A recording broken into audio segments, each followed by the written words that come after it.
Christie's The Murder on the Links. So this time we pick up with Poirot in Chapter 8, An Unexpected Meeting. We were up at the villa betimes next morning. The man on guard at the gate did not bar our way this time. Instead, he respectfully saluted us, and we passed on to the house. The maid, Leonie, was just coming down the stairs, and seemed not averse to the prospect of a little conversation. Poirot inquired after the health of Mrs. Renaud. Leonie shook her head. She is terribly upset. La pauvre dame. She will eat nothing, but nothing, and she is as pale as a ghost. It is heart-rending to see her. Par exemple, it is not I who would grieve like that for a man who had deceived me with another woman. Poirot nodded sympathetically. What you say is very just, but what will you? The art of a woman who loves will forgive many blows. Still, undoubtedly, there must have been many scenes of recrimination between them in the last few months. Again, Leonie shook her head. Never, monsieur, never have I heard Madame utter a word of protest, of reproach even. She had the temper and disposition of an angel, quite different to monsieur. Monsieur Renaud had not the temper of an angel. Far from it. When he enraged himself, the whole house knew of it. The day that he quarrelled with Monsieur Jack, ma foi, they might have been heard in the marketplace. They shouted so loud. Indeed, said Poirot, and when did the quarrel take place? Oh, it was just before Monsieur Jack went to Paris. Almost he missed his train. He came out of the library and caught up his bag, which he had left in the hall. The automobile, it was being repaired, and he had to run for the station. I was dusting the salon, and I saw him pass. His face was white, with 2 burning spots of red. But he was angry. Leonie was enjoying her narrative thoroughly. And the dispute, what was it about? That I do not know, confessed Leonie. It is true that they shouted, but their voices were so loud and high, and they spoke so fast, that only one well acquainted with English could have comprehended. But monsieur, he was like a thundercloud all day, impossible to please him. The sound of a door shutting upstairs cut short Leonie's loquacity. And Françoise, who awaits me, she exclaimed, awakening to the tardy remembrance of her duties. That old one, she always scolds. One moment, mademoiselle. The examining magistrate, where is he? They've gone out to look at the automobile in the garage. Monsieur the commissary had some idea that it might have been used on the night of the murder. Quelle idée, murmured Poirot as the girl disappeared. You will go out and join them. No, I shall wait their return in the salon. It is cool there this hot morning. This placid way of taking things did not quite commend itself to me. If you don't mind, I said, and hesitated. Not in the least. You wish to investigate on your own account, eh? Well, I'd rather like to have a look at Giroux, if he's anywhere about, and see what he's up to. The human foxhound, murmured Poirot, as he leaned back in a comfortable chair and closed his eyes. By all means, my friend, au revoir. I strolled out of the front door. It was certainly hot. I turned up a path we had taken the day before. I had a mind to study the scene of the crime myself. I did not go directly to the spot, however, but turned aside into the bushes so as to come out on the links some 100 yards or so further to the right. If Giroux was still on the spot, I wanted to observe his methods before he knew my presence. But the shrubbery here was much denser, and I had quite a struggle to force my way through. When I emerged at last on the course, it was quite unexpectedly and with such vigour that I cannoned heavily into a young lady who had been standing with her back to the plantation. She not unnaturally gave a suppressed shriek, but I too uttered an exclamation of surprise, for it was my friend of the train, Cinderella. The surprise was mutual. "You!" we both exclaimed simultaneously. The young lady recovered herself first. "My only aunt," she exclaimed. "What are you doing here?" "For the matter of that, what are you?" I retorted. "When last I saw you, the day before yesterday, you were trotting home to England like a good little boy. Have they given you a season ticket to and fro on the strength of your MP?" I ignored the end of the speech. "When I last saw you," I said, "you were trotting home with your sister like a good little girl. By the way, how is your sister?" A flash of white teeth rewarded me. "How kind of you to ask. My sister is well, I thank you. She is here with you." "She remained in town," said the minx with dignity. "I don't believe you've got a sister," I laughed. "If you have, her name is Harris." "Do you remember mine?" she asked with a smile. "Cinderella. But you're going to tell me the real one now, aren't you?" She shook her head with a wicked look.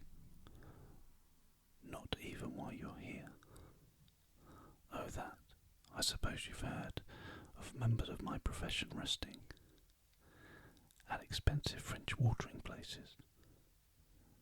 Dirt cheap if you know where to go." I eyed her keenly. "Still, you'd no intention of coming here when I met you 2 days ago." "We all have our disappointments," said Miss Cinderella sententiously. "There now, I've told you quite as much as is good for you. Little boys should not be inquisitive. You've not yet told me what you're doing here. Got the MP in tow, I suppose, doing the gay boy on the beach?" I shook my head. "Guess again. You remember my telling you that my friend was a detective?" "Yes." "And perhaps you've heard about this crime at the Villa Genevieve?" She stared at me. Her breast heaved, and her eyes grew wide and round. "You don't mean that you're on that?" I nodded. There was no doubt that I had scored heavily. Her emotion as she regarded me was only too evident. For some few seconds she remained silent, staring at me. Then she nodded her head emphatically. "Well, if that doesn't beat the band, tote me around. I want to see all the horrors." "What do you mean?" "What I say. Bless the boy, didn't I tell you I doted on crimes? What do you think I'm imperiling my ankles for in high-heel shoes over this stubble? I've been nosing around for hours, tried the front way in, but that old stick in the mud of a French gendarme wasn't taking any. I guess Helena Troy and Cleopatra and Mary, Queen of Scots, rolled into one, wouldn't cut ice with him. It's a real piece of luck happening on you this way. Come on, show me all the sights. But look here, wait a minute, I can't. Nobody's allowed in. They're awfully strict. Aren't you and your friend the big bugs? I was loath to relinquish my position of importance. Why are you so keen? I asked weakly. And what is it you want to see? Oh, everything. The place where it happened, and the weapon, and the body, and any fingerprints or interesting things like that. I've never had the chance of being right in on a murder like this before. It'll last me all my life. I turned away, sickened. What were women coming to nowadays? The girl's ghoulish excitement nauseated me. I had read of mobs of women who besieged the law courts when some wretched man was being tried for his life on the capital charge. I had sometimes wondered who these women were. Now I knew they were of the likeness of Cinderella, young, yet obsessed with a yearning for morbid excitement, for sensation at any price, without regard to any decency or good feeling. The vividness of the girl's beauty had attracted me in spite of myself, yet at heart I retained my first impression of disapproval and dislike. I thought of my mother, long since dead. What would she have said of this strange modern product of girlhood? The pretty face with the paint and powder, and the ghoulish mind behind. Come off your high horse, said the lady suddenly, and don't give yourself airs. When you got called to this job, did you put your nose in the air and say it was nasty business, and you wouldn't be mixed up in it? No, but if you'd been here on holiday, wouldn't you be nosing around just the same as I am? Of course you would. I'm a man, you're a woman. Your idea of a woman is someone who gets on a chair and shrieks if she sees a mouse. That's all prehistoric, but you will show me around, won't you? You see, it might make a big difference to me. In what way? They're keeping all the reporters out. I might make a big scoop with one of the papers. You don't know how much they pay for a bit of inside stuff. I hesitated. She slipped a small, soft hand into mine. Please, there's a dear. I capitulated. Secretly, I knew that I should rather enjoy the part of showman. After all, the moral attitude displayed by the girl was none of my business. I was a little nervous as to what the examining magistrate might say, but I reassured myself by the reflection that no harm could possibly be done. We repaired first to the spot where the body had been discovered. A man was on guard there, who saluted respectfully, knowing me by sight, and raised no question as to my companion. Presumably he regarded her as vouched for by me. I explained to Cinderella just how the discovery had been made, and she listened attentively, sometimes putting an intelligent question. Then we turned our steps in the direction of the villa. I proceeded rather cautiously, for, truth to tell, I was not at all anxious to meet anyone. I took the girl through the shrubbery, round to the back of the house, where the small shed was. I recollected that yesterday evening, after relocking the door, Monsieur Bex had left Sergeant de Ville, Monsieur, in case Monsieur Giroux should require it while we're upstairs. I thought it quite likely that the Sûreté detective, after using it, had returned it to Monsieur again. Leaving the girl out of sight in the shrubbery, I entered the house. Monsieur was on duty outside the door of the salon. From within came the murmur of voices. Monsieur desires Hotet. He is within. He is again interrogating Françoise. No, I said hastily, I don't want him, but I should very much like the key of the shed outside, if it is not against regulations. But certainly, monsieur. He produced it. Here it is. Monsieur le Juge gave orders that all facilities were to be placed at your disposal. You will return it to me when you have finished out there. That is all. Of course. I felt a thrill of satisfaction as I realized that, in Marchot's eyes, at least, I was ranked equally in importance with Poirot. The girl was waiting for me. She gave an exclamation of delight as she saw the key in my hand. You've got it then? Of course, I said coolly. All the same, you know, what I'm doing is highly irregular. You've been a perfect duck, and I shan't forget it. Come along. They can't see us from the house, can they? Wait a minute. I arrested her eager advance. I won't stop you if you really wish to go in, but do you? You've seen the grave and the grounds, and you've heard all the details of the affair. Isn't that enough for you? This is going to be gruesome, you know, and unpleasant. She looked at me for a moment with an expression that I could not quite fathom. Then she laughed. Me for the horrors, she said. Come along. In silence, we arrived at the door of the shed.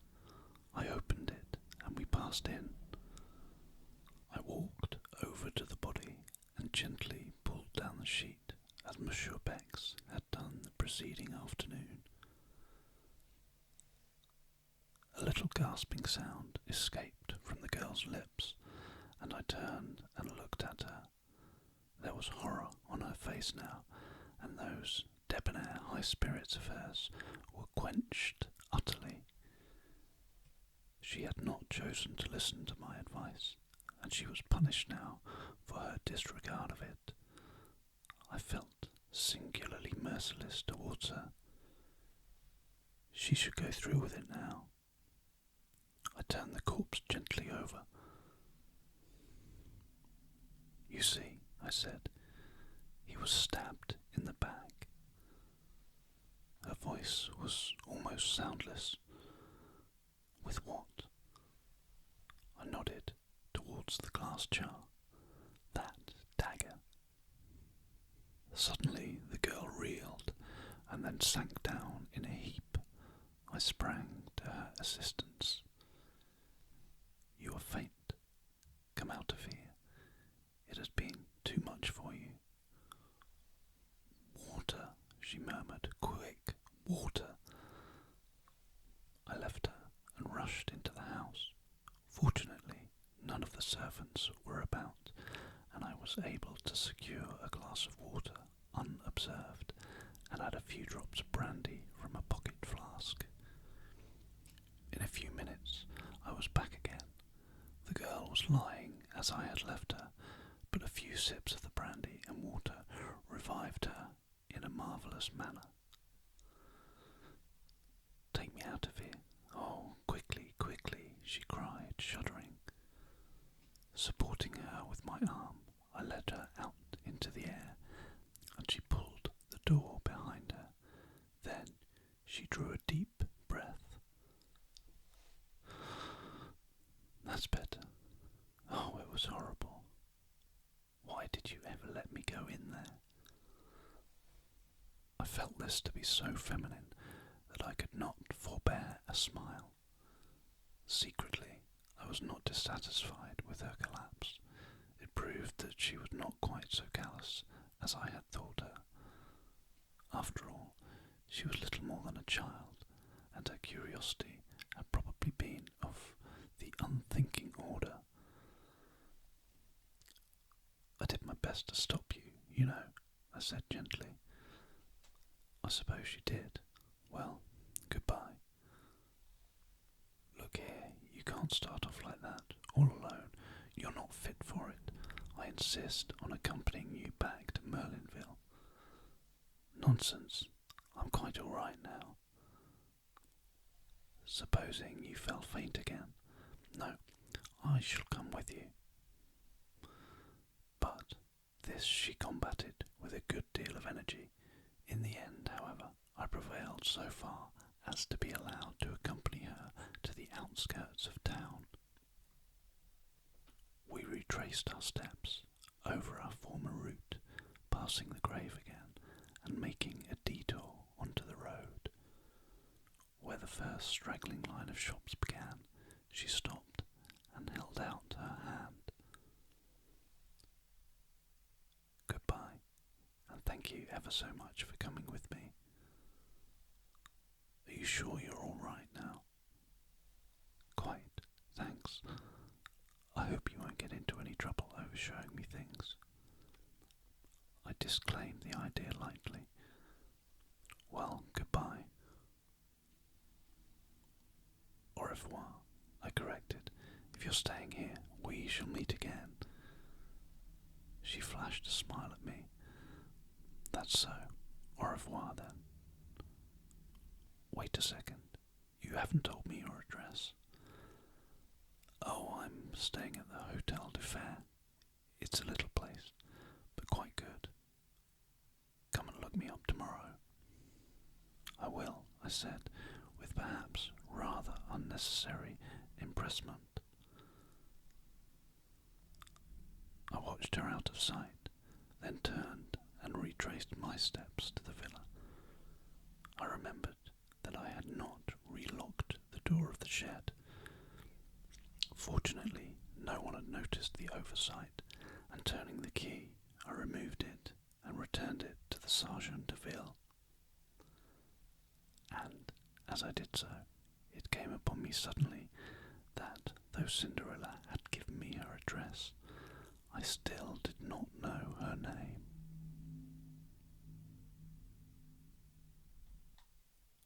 So that concludes Chapter 8 of The Murder on the Links. I do hope you've enjoyed listening to this ear-to-ear reading. Please join me back here soon for Part 9. But in the meantime, stay relaxed, keep calm, and do